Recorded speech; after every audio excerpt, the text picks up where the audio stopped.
2. Hello, everybody. Welcome. We're all here. It is the Bros Talking Soccer Podcast, episode 129. My name is Dave Knittel. Christian, hello. Heyo.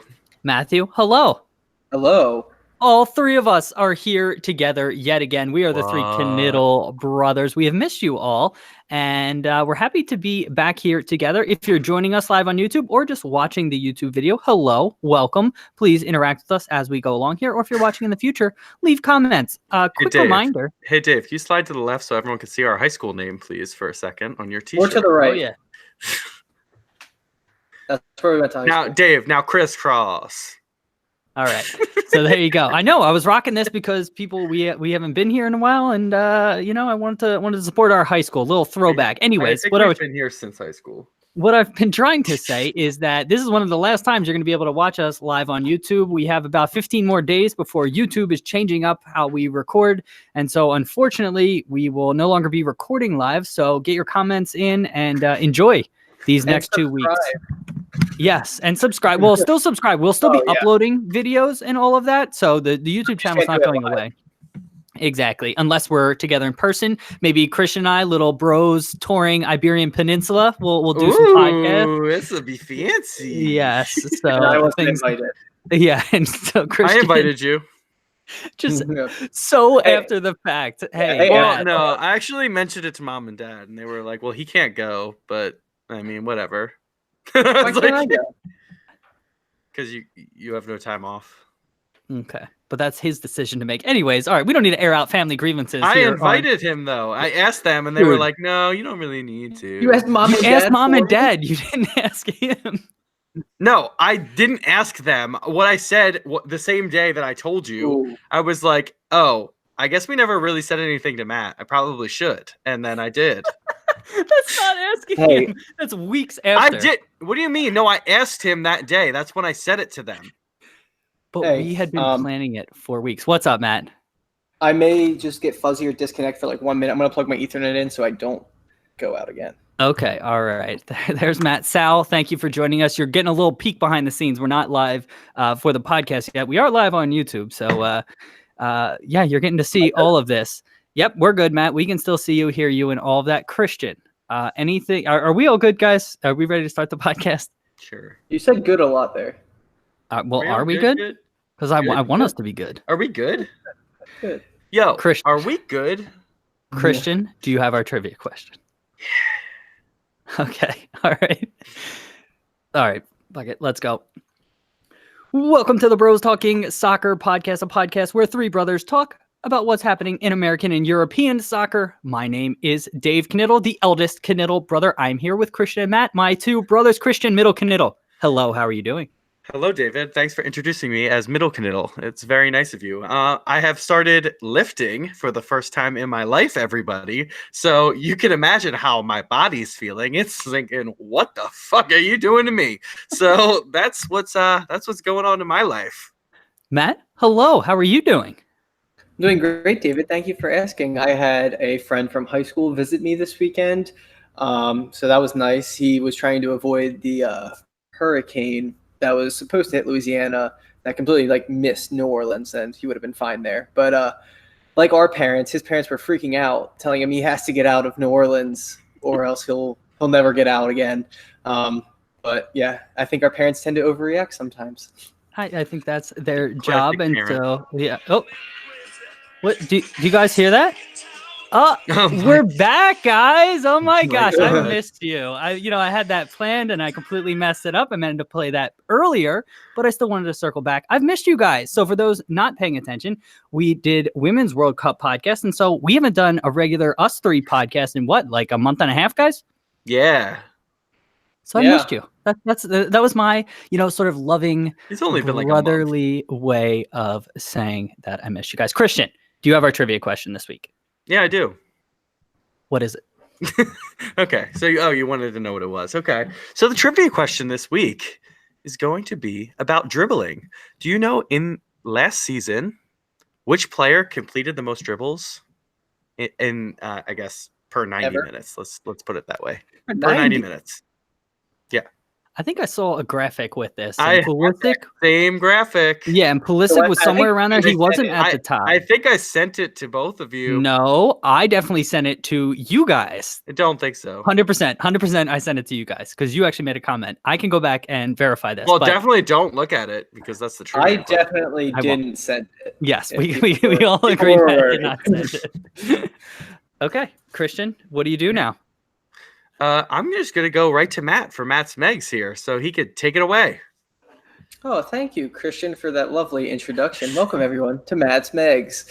It's been a while, so I forgot we each had our own topics, like had our own segments, but welcome.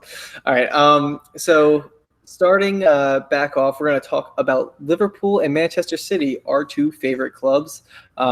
It's summertime, so transfers, getting the preseason camps kind of just got into the swing of it. Not every player's back yet, but I'd say for them, I don't know about everyone on Liverpool, but I'd say the majority. Nah, not really. Players are probably there. Really? I mean, our Brazilians are still not there, and our African players are still not back. Really? Mo Salah's not back? Oh, interesting. Well, I thought they would just lost be back by now. in AFCON. Not just. It was like a week. It was like a week ago, but they get off for like 3 weeks after they finish those competitions. Oh, more you know. All right. So as preseason starting, we each have a little bit of transfer news coming in. So starting with Fabian Delph, who just left Manchester City. He is at Everton now. I think he signed a 3-year deal. He was just a versatile player, good club, just squad member to have in your team. Dave, do you think City will feel the loss of Fabian Delph?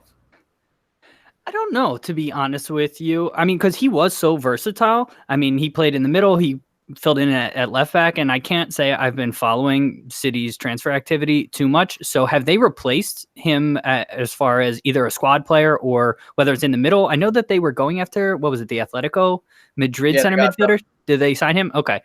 And then what about left back? You took my foreshadowing for later. Yes, we have a left back that we will discuss later. Okay, so then no, I think that they'll end up being okay then. Oh, thanks, Dave. Christian, do you think Manchester City will feel the loss of Fabian Delph? I'm just going to be very blunt here and say absolutely not. I think that he's an okay player. He probably belongs on a team like Everton. Haha, shots fired. But I think City are not going to care that he's not there. I think that they are way too talented of a squad, have so much depth, have a lot of experience in the team already, and he really had no role to play in their team anymore. Well, I think you're really being harsh on Delph here. Do you know what that City team is? First of all, Delph barely got in this year, and when he did, he makes no impact on the way that City play. That team is absurdly talented. Matt, So, Matt, you're the City fan. I can't claim to have watched them enough to know how much of an impact Delph made, but I thought he played more. Or am I thinking of years ago? The last year he didn't play too much. He was hurt for a lot of last year. And that's why Zinchenko pretty much became our left back.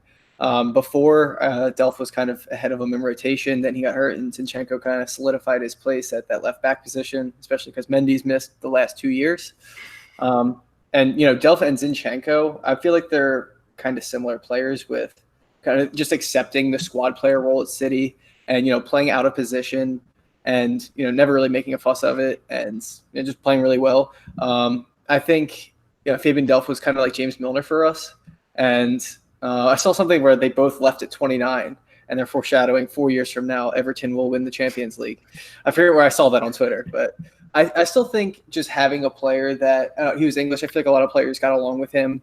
It's just something you lose, especially in the Premier League, losing an English player that got along with everyone. Yeah, I think so. Maybe based strictly on talent, Christian. Yeah, he doesn't have business getting into the first team, but there are other aspects of being a soccer player or footballer and the locker room presence, the fact that he has a ton of Premier League experience. And so I think he still had a role to play there. The fact that he's moving on, they're not going to feel too much of a loss, but you were making it seem like he was like a pariah and had no business being on the City team.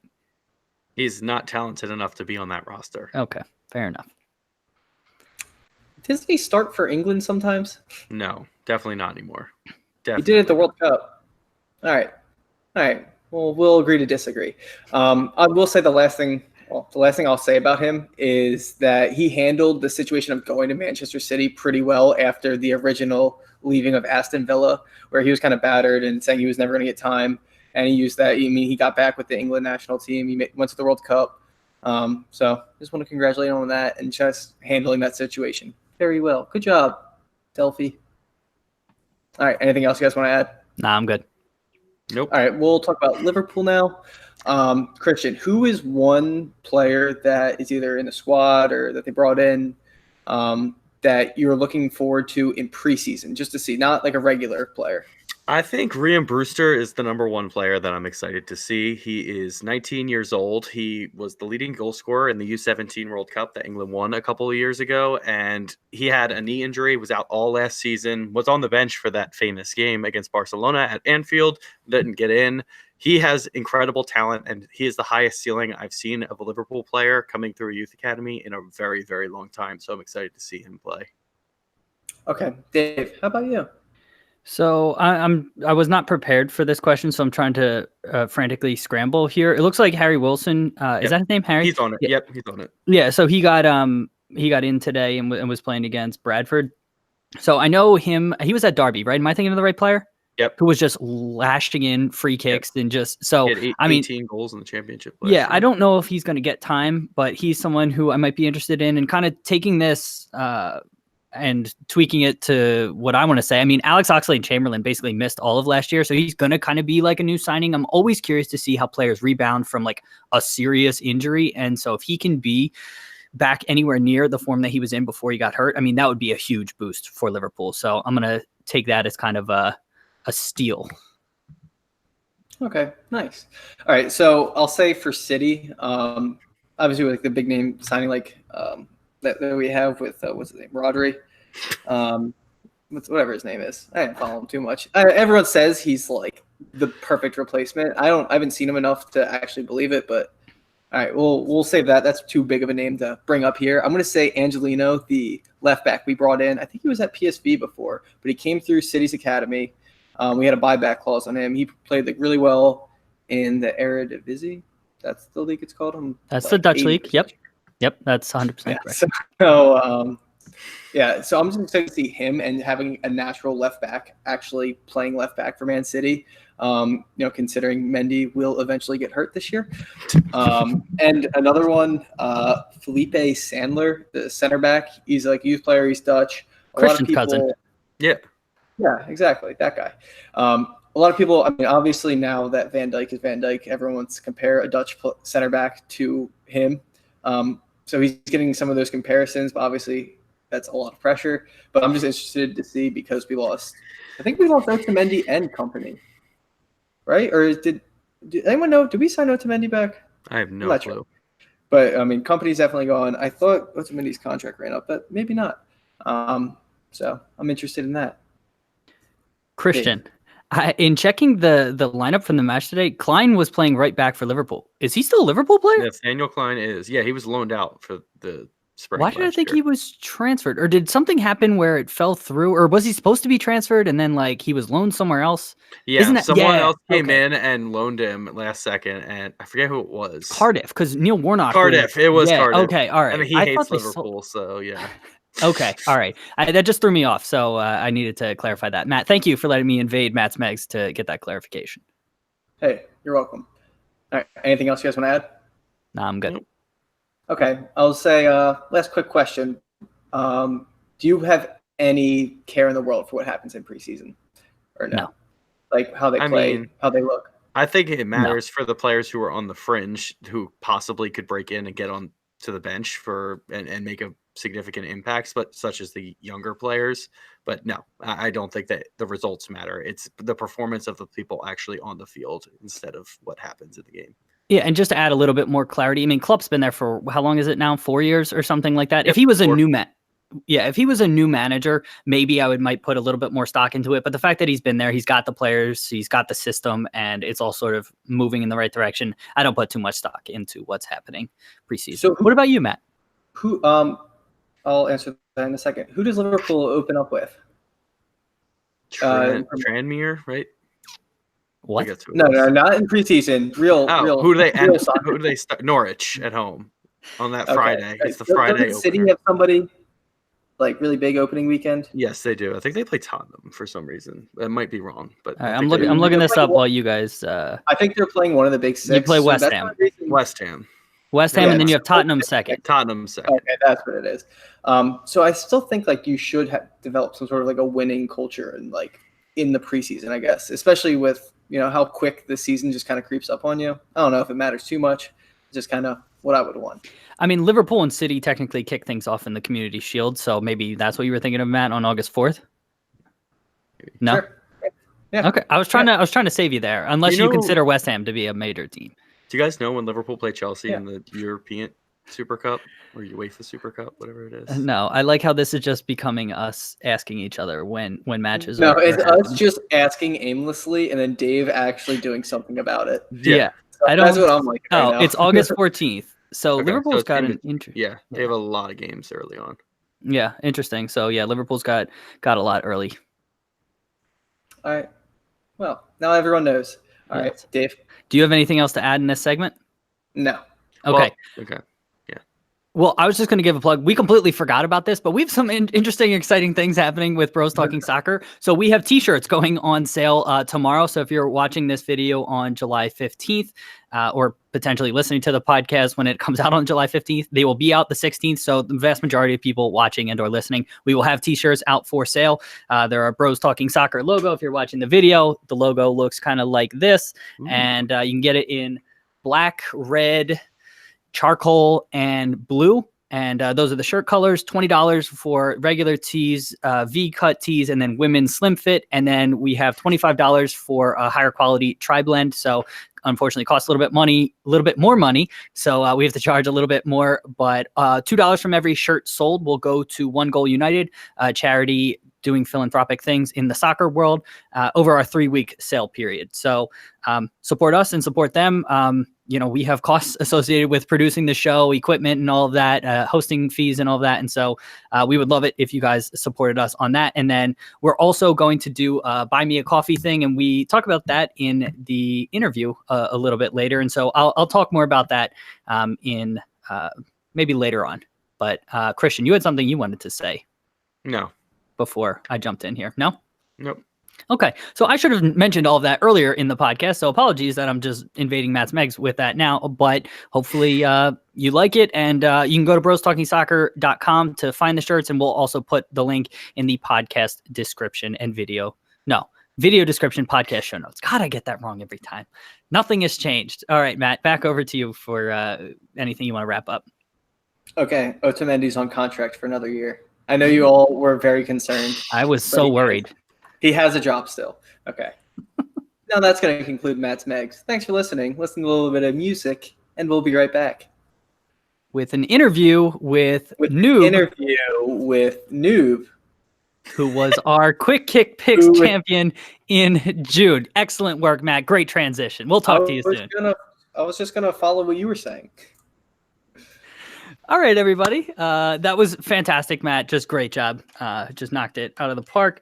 That was good, actually. We went through because the Noob interviews. So if you're watching on YouTube, that's a separate video we have out there. It's going to be it's about 20 minutes long. So this podcast might be a bit long for anyone listening, but they're not going to hear this part, so it really doesn't matter. You guys want to do a stadium scene plug? Do you guys remember the stadium scene plug? I remember. Oh, I remember. I was like laughing right as we started. I was like, I have no idea what the hell our outro is or like what our sponsors are anymore. I was like, all right, I guess we're just going to see how this goes. Yeah, I do. Well, we did have a change. So yes, Big Heads Media, which I forgot to mention earlier on. Hey, we're a part of the Big Heads Media Network. Go check out bigheadsmedia.com for tons of awesome podcasts. And I will do that in my section later. But you guys can do the stadium. We have to plug actually a specific one. So this week we are plugging We're Watching Here, which is a movie podcast. But well, actually, yeah. So I did it. Okay. Do the stadium scene plug, guys. Check out our friends over at Stadium Scene. If you're going to any soccer stadium, nope, damn it. Yeah, it can be a soccer stadium. It can be whatever you'd like it to be. We're gonna start over. I would correct it anyway. Check out our friends at Stadium Scene if you're going to any stadium, any sport in the US or Canada. They have information on where to park, what bars and restaurants to go to in the area, what to do around the stadium, and all that good stuff. Matt, what else do they have? They also partner with content creators like ourselves and offer you things like blogs, podcasts, videos, all that great stuff, kind of like what we're doing here. Well, not doing that, but we're doing the podcast part. So again, it's not just soccer; it's all sports, North America. So check them out, stadiumscene.tv. All right, excellent work, guys. Video people we're going to go right into Christian's Corner, but anyone listening to the podcast, which again, I don't know why I'm saying this, but they'll hear the noob interview here. But Christian, over to you for Christian's Corner. And remember, you're coming back from Noob's interview. So feel free to make the comments that I know you're going to make. Let me know when you're good. I'm good. Well, now that that's over and the real fake winners interview has ended, let's go back into the real content and why everybody's here. Christian's Corner is back. I know it's been so long. Everybody's so excited, and Noob is finally done talking. So let's jump in right away. Neymar this week said that he has a favorite memory. It is Barcelona winning 6-1 over PSG, who he now plays for. There's been a lot of drama between PSG and Barcelona recently, although it does seem like there's a lot of drama with Barcelona and every team on earth. So I'll start with Dave this time because, I just feel like a nice guy, and I usually don't, but I guess I will this time. What do you think about Neymar's comments here? And then I'll come back to what we were talking about Barcelona later. Okay.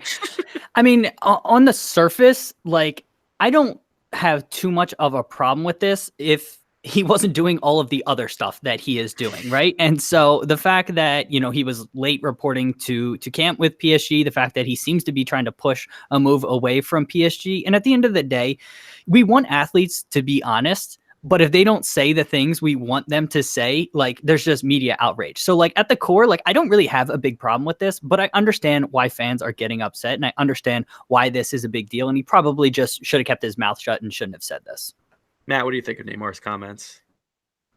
I think it's pretty funny. I mean, he's clearly trying to get out of PSG, and he's just making it known. And I feel like it's kind of helping his cause because the more that PSG fans are outraged and the more he's annoying the board, obviously he's not going to end up playing for this team come next year, it seems like. Definitely. And PSG, their owners have already said he's up for sale, but I mean, at ridiculous astronomical prices. So, that they paid and set the market at. Let's just be clear. I mean, they did do that, but I still think Neymar probably won't move this summer just because of how much Barca has spent. But, who knows? I just am not a fan of how Barcelona have gone about their business. They kind of sneakily go behind everyone's back, get into these agents and their players they once had, and they force them to just wreak havoc, fake injuries, force moves. Dave, what do you think about Barcelona doing those types of things? I mean, it doesn't reflect well on them. I mean, what felt like 10 years ago, they were kind of the model club, the way that people did business. And really, it seems like, I'm trying to think, maybe the Suarez was kind of the start. Was there one before that?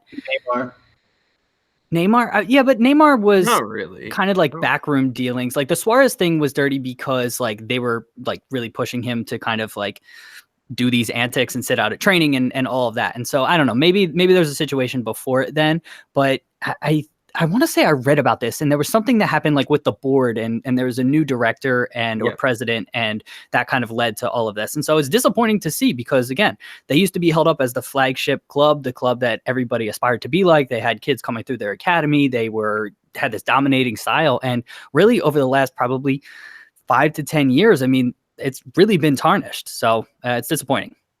Yeah, I think them and Madrid have kind of switched places there. Matt, I know, it's so weird. Yeah. The guy that was at Barcelona, isn't he the Man City guy now? Tiki or whatever?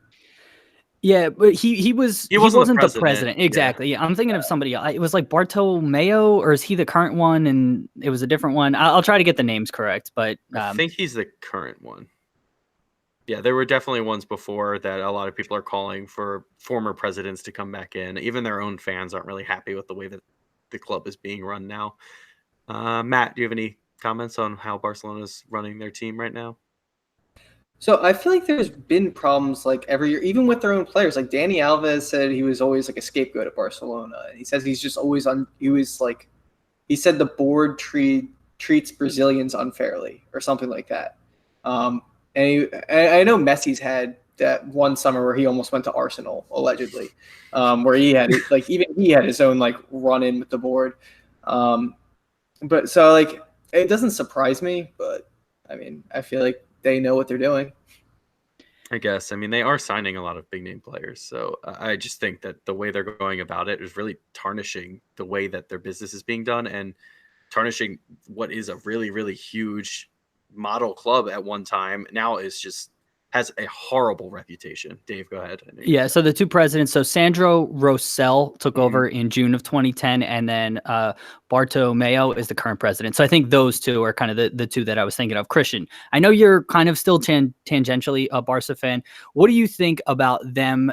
I saw at one point them giving up like 3 players. It was like Coutinho, Dembele, and Umtiti for Neymar. Do you think that that's a possibility or anything like that? I think it's definitely a possibility. I think it would be a mistake on their end to give up those players. I think Umtiti and Coutinho I could see. I think Dembele is too big of a risk because of the potential that he still has at 21 years old. He is just phenomenal. And if they give him up, that would be a big mistake. But to get Neymar, I guess it might be worth it. All right, fair enough. All right. Anyone else have any comments on Neymar or Barcelona here? Since when was there ever a 3-player swap? Like it was like a trade. I don't like think we've ever seen it. Yeah. Well, but because the market is just so ridiculous. I mean, that's what it'll take to actually have it go through. Yeah, probably. They'll probably need 3 players and 100 million euros, which is crazy. Anybody else? What? I thought it was just 3. I don't know about that. Yeah, I don't know about the maybe like a 40 in there. That's just like I don't know. Yeah. 40. I don't know. PSG we know hate Barcelona and they do not want to deal with them. So I mean, we saw when PSG who were Barcelona trying to sign a couple of years ago. Do you remember who this was? Verratti. It was Verratti, and they said if you try and sign him, we're going to try and sign Messi, and we'll buy his clause no matter what it is. So there's bad blood there. Yeah. Anybody else? No, that's a hilarious story though. Yeah, it is just so funny. All right, we're gonna talk about our big favorite robot doing lanky man. Peter Crouch has announced that he is retiring from soccer or football, whatever you want to call it. This is a sad, sad time for the world. He is one of my favorite players. I just loved watching him, not just because of his talent, just because he is just downright hilarious to listen to. First of all, he just looked like he was so happy being out there, and for being a big man, he was one of the most incredible touches I've ever seen. Matt, what do you think of when you think of his legacy here? So I mean, with the goals he scored, I think he's like really high up on the Premier League assists table too. I don't know. I don't know. Us just throwing out wild This is the episode of us just throwing out wild speculations. And Dave was fact. Yeah, that's what I'm trying to do. Yeah, Dave, look that up while we talk. Yeah, so I mean, he's going to go down as one of the more influential strikers, I think, in the Premier League. Obviously, he's not up there with like the greats, but yeah, I think getting the England cap, scoring the incredible goals, and just being the personality he is, I feel like he's set to go on TV after his career. I don't know if that's what he wants, but I feel like he would do great in that. But I think his legacy is more of just like his impact on the game, not his actual game. I feel like he's one of those people that like we could easily get on this podcast just because he's so personable and would just love to be here. You know, I think that's definitely a thing. Oh, let me text him right now and see if he's busy. Dave, what do you think of Peter Crouch? So, I mean, I think of a dude who was incredibly dominant in the air and so unexpectedly good with the ball at his feet. Just let me have that, all right? Unexpectedly.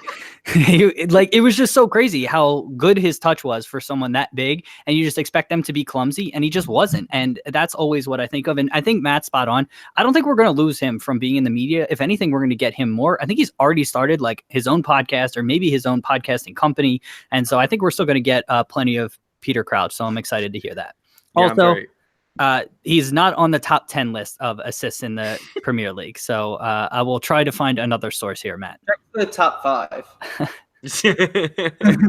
Yeah, I think Peter Crouch was an excellent player. He's one of my favorite to watch just because he brought everything that he could.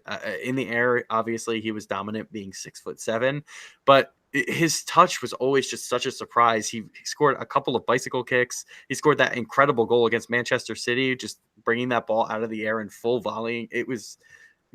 That was one of the best goals I've ever seen live, not live in person, but live on TV. And what are you saying? He's number 22 on the all-time assist record, Matt. That's all right. That's not too bad for a striker. That's pretty good. And I think he just scored his 100th goal this past year in the Premier League. So he wasn't one of the elite legends of the game, probably not in the Premier League era. But he was very, very good. And I agree with both of you. He has created his own podcast. He's going to be more in the media than ever. And I'm very excited about the future of Peter Crouch. Anybody else have anything to add on Peter Crouch before we move along? He had 108 goals and is 24th on the all-time Premier League scorers record. Oh, wow. He's in the top 25 of both. Look at that. There you go. So I guess he didn't score his 100th this past year. I don't know. He might have. He might have. Yeah. All right. Anything else to add? Or was that your final comment there? So... Well, I missed this, so apologies here, guys. But we have some comments on YouTube about the whole Neymar situation. Do you want to talk about that now, or do you want to talk about that at the end of Christian's Corner, Christian? No, we can go back now. Okay. So Sal bets Neymar moves before La Liga starts. Okay, so he's betting on him moving there. And then Daniel said, where would Neymar go after PSG? So say he can't go to Barcelona. Is it Barca or bust, or do you think he'll end up anywhere else? I think it's Barca or bust for him right now. I don't think he would go to Real Madrid just because of his history at Barca, but we've seen a lot of players do that in the past, so it wouldn't be the biggest shock. I think he'd probably stay at PSG for another year and then move to Barcelona next year if he was to do that. Matt? If I could describe like a type of person that would play for Barcelona and Real Madrid, it would definitely be Neymar. So I don't think I would rule that out, but I just don't think he's in like their plans right now. I mean, it could be. They could do maybe a Bale swap, but like Man City was another club that could like afford him. But I mean, we have so many wingers right now too.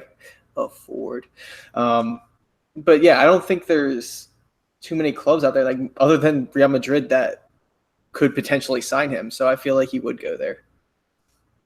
Yeah, I think he'll most likely end up back at Barca or stay at PSG. I mean, I don't know how much longer his contract is. We never see this from players, but he legitimately could just run down his contract. If it's another year or two, and then he can sign it. 3 years. Go to Juventus.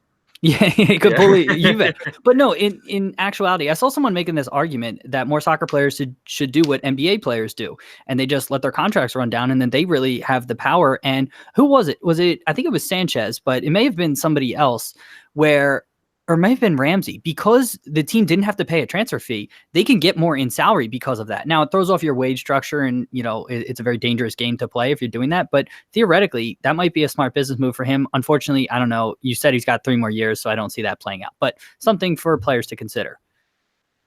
Yeah, absolutely. Christian, back to you for Christian's Corner. Wow, thanks, Dave, for interrupting. But no, thanks for all the comments, everybody. We really appreciate your involvement, and it creates this great discussion that we just had. Look at that. It was amazing.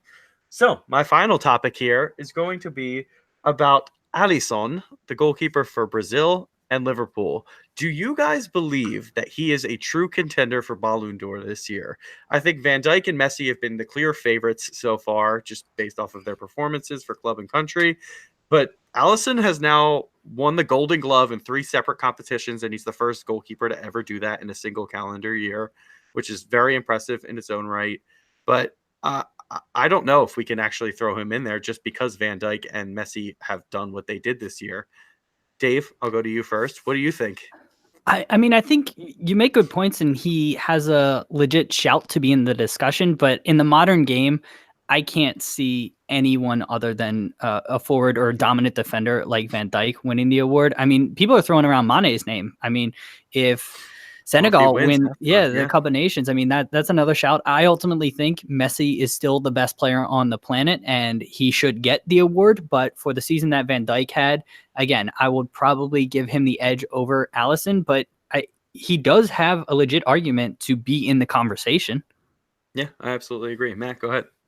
Do you think anyone's going to put like stock into the Nations League final between like for Europe? No.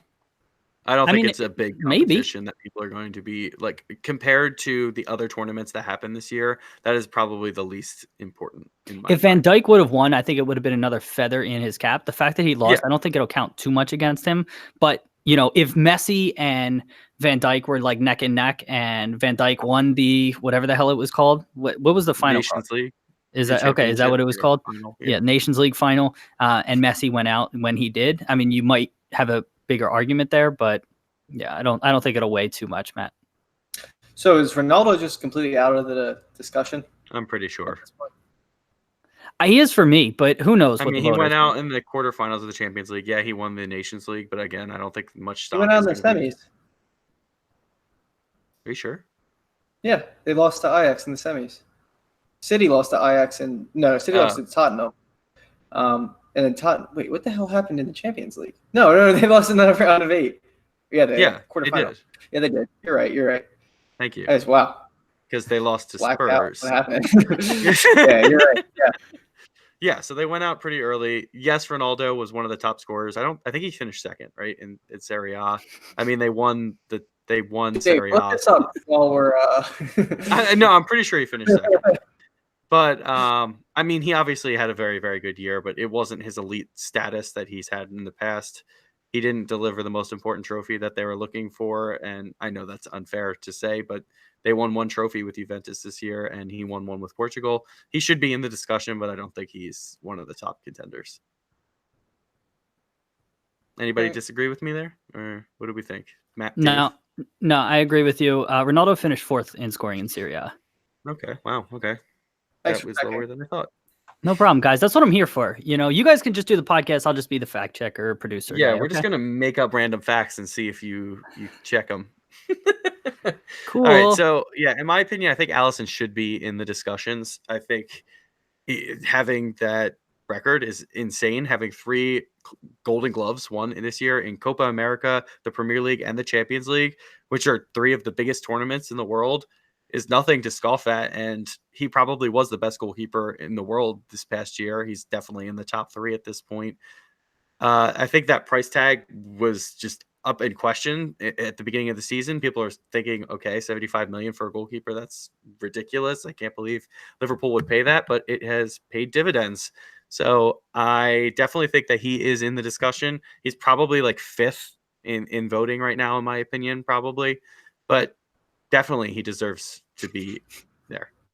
Matt, did you answer the question from Christian? I don't think so. Yeah. What do you think about Alisson? Okay, no. I don't think no. No.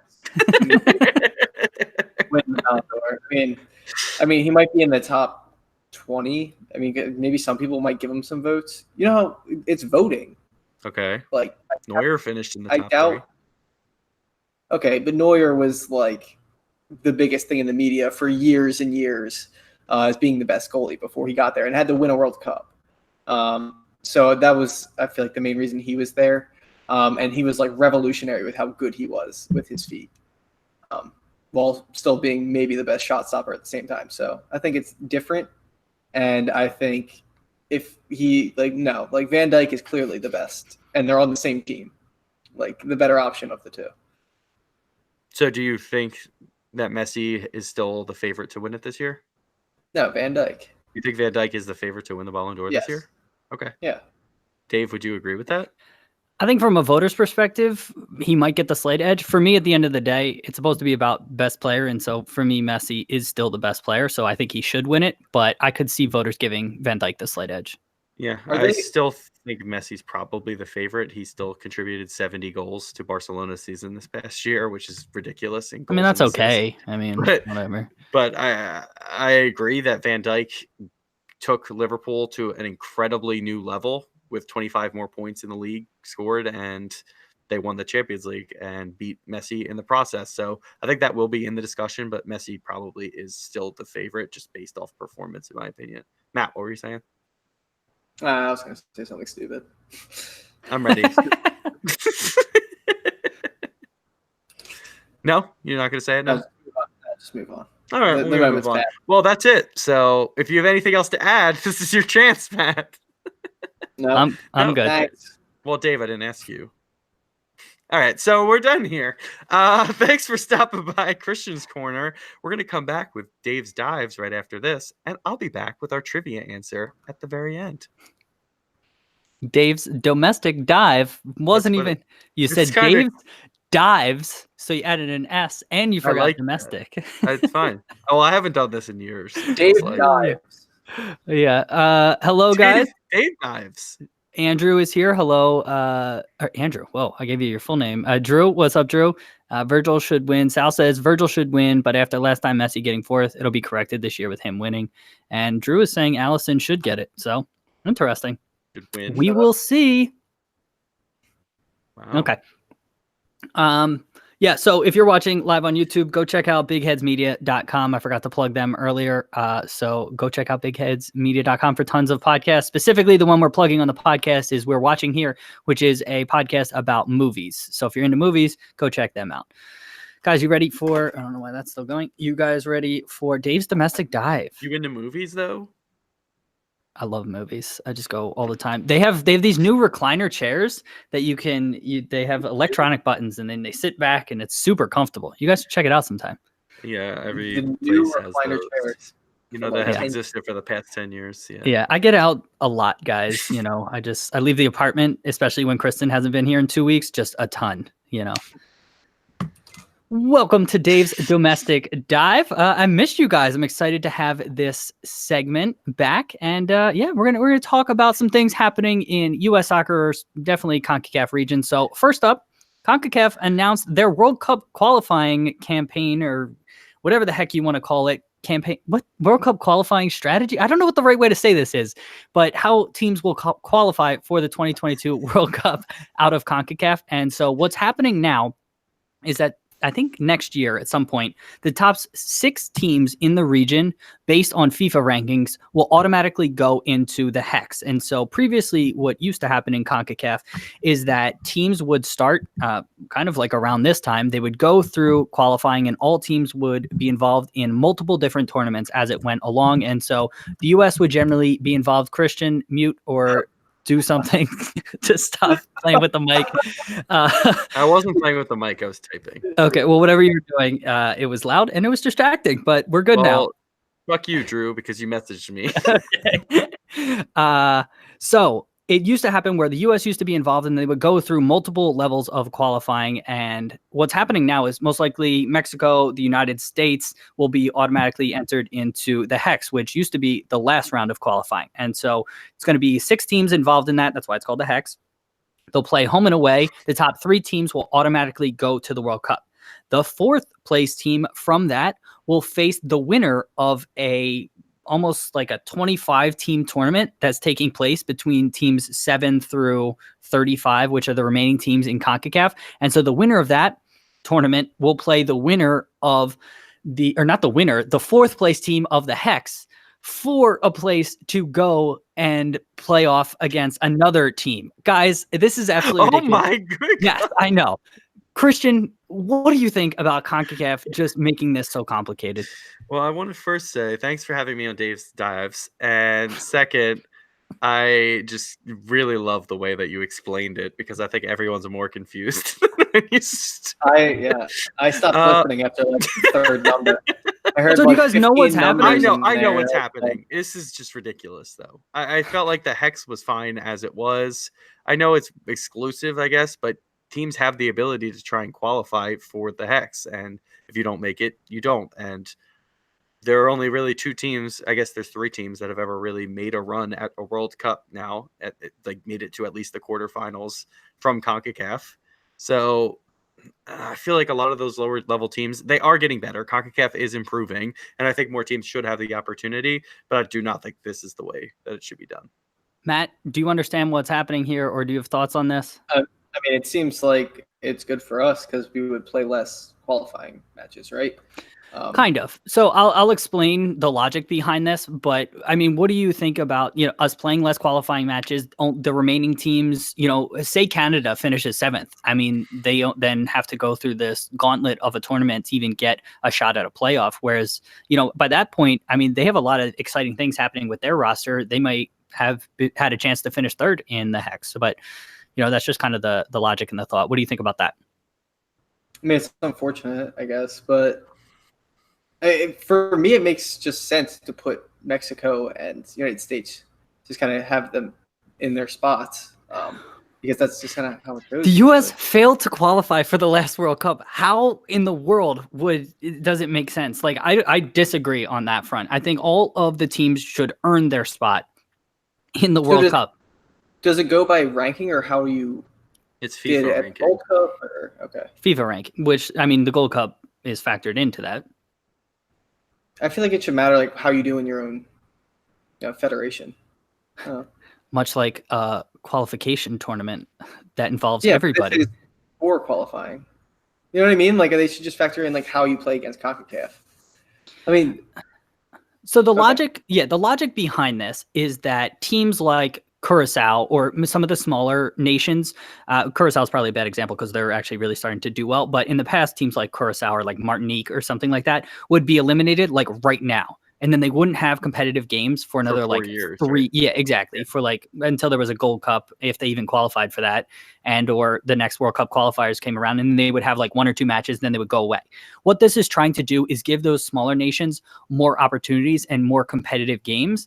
But I just think that there could have been a better balance between still making all the teams qualify and, giving smaller nations more opportunities. Christian, what do you think about that? Yeah, I think that everyone should have to go through some type of qualifying, because in any given match, anything can happen. That's the beauty of the game. And I don't think anyone should just be granted a spot. I think that Mexico and the US have always been in the Hex, and that's why they're doing that, because they always have qualified. Okay, that's fine. But they still should have to earn it. But I understand why they're doing from 7 to 35 as well, because it gives them a chance to have a competitive game. And not only that, they have a chance to qualify for the World Cup still, even though they didn't make the Hex. So I do like that aspect of it, but I think everyone should still have to go through early qualifiers, even so. Matt, what do you make of like the team finishing maybe 5th might be more talented than the team finishing 7th, but because they were in the Hex, and we're just unfortunate in the draw. I mean, do they have any advantage by not being in the Hex if you're a weaker side and maybe winning that other competition? What do you think about that? Well, I mean, for me, it's tough because, like, if you're a smaller team, or if you're not going to compete well in CONCACAF, I feel like when you're going to the World Cup, I know it's an experience going to the World Cup, but I feel like they still want the best teams there. So I feel like if you're in the Hex to begin with, I feel like you're competing to, go to the World Cup and make a statement. So I still think that if you're not able to win there, you're not going to do well at the actual tournament. So I'm fine with it. Okay, fair enough. Christian, anything else you want to add on this? Nope. Matt? No. Okay, switching gears to the U.S. Domestic League, and it is about a little bit more than halfway through the MLS season. And so MLSsoccer.com had a recent article about the top 5 MLS MVP candidates, and it was Vela, Zlatan, Rooney, Montero, and Bear. And so, guys, I wanted to get your thoughts, first of all, on if you agree with those being the top 5 MVP candidates. Christian, do you want to go first? Can you repeat that? Sorry, I just want to hear the names Who's again. the 5th person? Vela, Zlatan, Rooney, Montero, and Bear. Bear is the New York City FC striker. Montero is the Philadelphia Union center midfielder. Wayne Rooney is the striker for DC United. Zlatan, striker for LA Galaxy. Vela, winger/striker for LAFC. Christian, what do you think? Or are you prepared, or do you want me to go to Matt? I mean, I can answer this, but Matt can go first. Matt, what do you think about those 5 MVP candidates? Anyone missing that you think should be included? Ooh, anyone missing? I'm not sure about anybody missing, but from what I followed from this season, those seem like the biggest names, kind of, and the teams that are doing well. Vela, so far, has just been killing it with LAFC, and the team in general has just been blowing it out. So, I don't know if it goes like the rest of American sports with the MVP voting process, where if you're on the best team, you're more likely to kind of win it. It goes by a team record. I don't know if MLS kind of works that way. Kind of. So, I mean, it is still a vote, and that generally, because we're American for the most part. I know we have some Canadian teams, but Oh my God, the voting will skew the same way. But yeah. Okay. So, I mean, for me, I think he deserves to win it. Just kind of what they're doing right now. Ibra is always he's scoring, he's creating. Not the last few weeks. He's a showman. Actually, yeah. I haven't heard his name in a couple weeks. That makes sense. Yeah, he hasn't been having the greatest run of form over the last few weeks. But just with the name that big, I feel like he's just always going to get a shout, especially in American sports. Kind of like all other sports. If you're a big name, you're going to be in MVP consideration, like depending on how hard you tried or not. All right, Christian, what do you think about those 5 names? Anyone missing for you?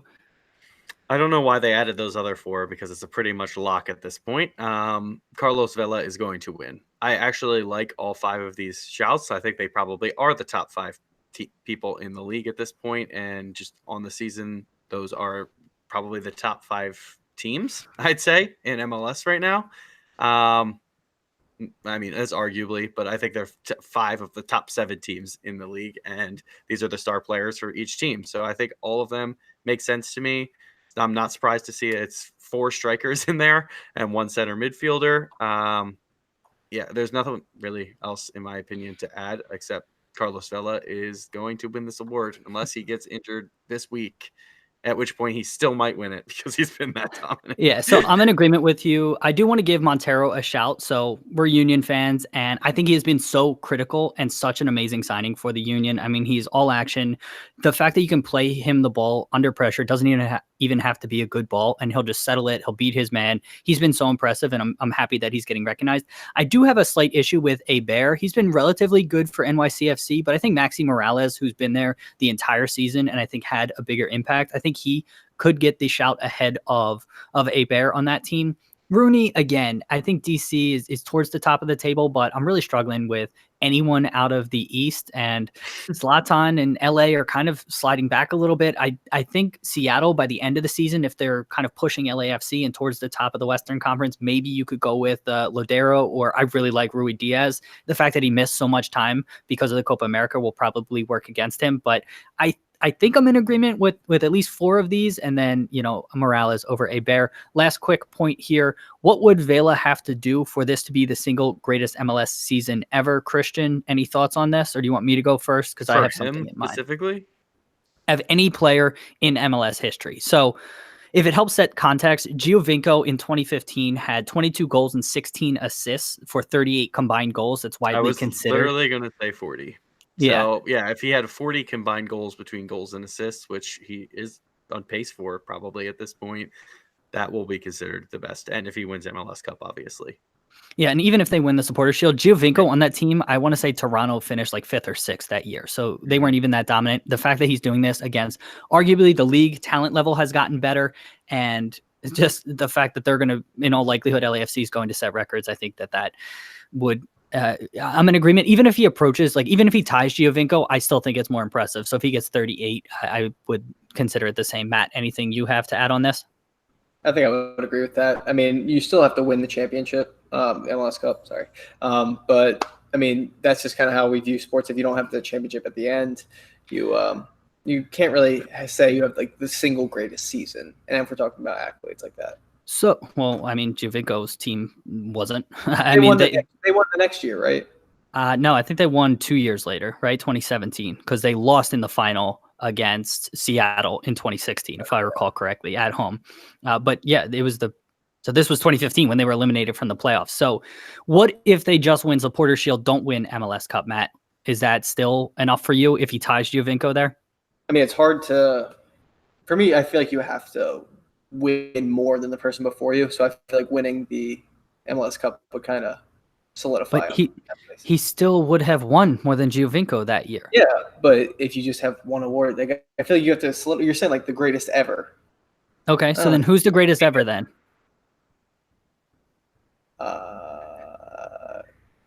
Landon Donovan. Okay, all right. Christian, any thoughts on that? So say, Vela only wins one trophy. If he wins the Supporter Shield, definitely. He is the best ever. Okay. I think that this team is different than any other team. Giovinco, the team is built around him. Vela is just a perfect fit to the team that's already good, and it makes it even better. Well said. Yeah, I'm in agreement with that. And again, I think that it's just been so impressive. And again, we're not talking greatest player in MLS history. This is greatest single season ever. And so he's been amazing. Anything else to add on either of these topics, guys? Nope. Getting to our one listener question, circling back on the Neymar discussion. I am Henry 666 sent us in a question. So if Neymar doesn't go to Barcelona by the end of this transfer season, is his career over? So more or less, let's sort of tweak this question and say, is his legacy kind of tarnished? Do you think he'll ever win a Ballon d'Or if he doesn't, leave PSG? Matt, what do you think about that? I feel like his chances are still better if he stays at PSG because I feel like he can just score so much in the French league and win trophies every year without it being too competitive. Christian, what about you?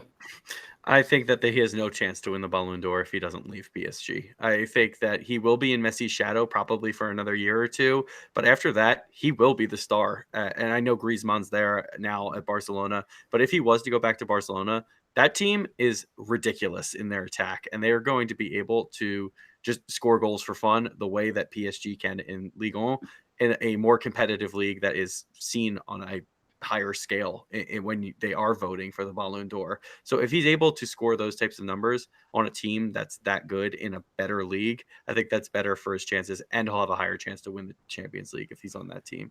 Maybe. I still think he could win the Champions League at PSG if they kind of build the right way. And if they win the Champions League and he is their best player, which is still debatable because he might not be with Mbappe. He might not be, but I still think he has a better likelihood of that being the case at PSG versus going back to Barcelona. Either way, I don't think his career is over if he doesn't go back to Barcelona. That's what I'm trying to say. Last question here. Daniel's chiming in with a question from YouTube. So thank you, Daniel. Should the U.S. men's national team feel obligated to win the CONCACAF Nations League? Christian, what do you think about that? They should definitely try to. I think that they owe a lot to their fans after what happened in 2017, and they need to they need to get the fans back. They need to get people excited about soccer again, and they need to go all in on these tournaments. Matt, what about you? Yeah, I mean, you have to start winning. So after what happened, I mean, they have to start winning often. I'm in agreement as well.